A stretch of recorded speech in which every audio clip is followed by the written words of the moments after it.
આજે આનંદ આજે ઉછળવું આજે સ્નેહો માને કે સખી મારે આંગણે આજ કંચન વરી હે મેં.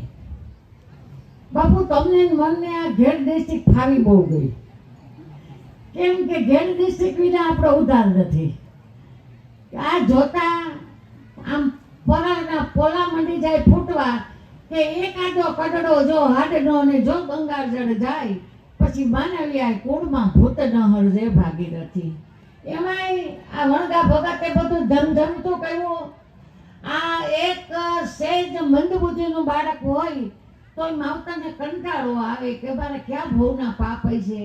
તે અમને ભગવાને એવું શ્રદ્ધાન આપ્યું અને એમાં હજારો બાળકોની સંખ્યા આ વણગા ભગત હાચવીને બેઠા છે એટલે ધન્યવાદ દેવું પડે એની જનતાને.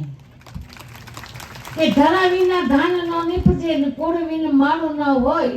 આ જેસાલ જખરો નીપજે એની માં ઓથલ પડબડી હોય. એકવાર નહીં હજારો વાર બાપુને ધન્યવાદ આપવો પડે કે એની સારવાર કરવી, એને દવાઈ પાવવી, એને હાચવવા, એને કંટ્રોલમાં રાખવા. આપણે માને ભરોસો તો રાખો કે આ નગડંગ નેજાધારીની કેટલી કૃપા કહેવાય. નગડંગ નેજાધારી અમારી માં હિંગળાજ અફઘાનિસ્તાનમાં બેઠી છે, પાકિસ્તાનમાં બેઠી છે. હિંગળાજનો અવતારાય નાગભાઈ અને હિંગળાજના રામાપીરના કુળદેવી બાપુ હિંગળાજમાં જો ન ભૂલતી હોવ તો આ હિંગળાજ અને એનો અવતારા નાગભાઈ એટલે અમને અતિ લાગણી થાય કે વાહ ભાઈ વાહ બાપુને ત્યાં જવું છે. બાપુ હરદવાર ગઈ હતી, થોડુંક મોડું થઈ ગયું, માફ કરજો, પણ નામ હતું એટલે હું કહું આપણે જવું જોઈએ ને. આપણા બાપુ વાંચે છે, અમારે બાપુ જૂના જોગી છે બાપા. અને એને આજથી કેટલા વર્ષો પહેલા તો રેડિયામાં સંતવાણીમાં ભજન બોલતા અને બાપુના ભજન સાંભળવા મારા હવારમાં પ્રભાતી સાંભળવા રેડિયો ચાલુ કરતા. જો આ મોબાઈલ આવ્યા ત્યાંથી રેડિયા તો ગયા આવે. મોબાઈલમાં ભજન સાંભળતા હોય પણ બાપુના સાંભળવા ન મળે. એટલે બાપુને સાંભળવા એ એક જીવનનો લાવો છે.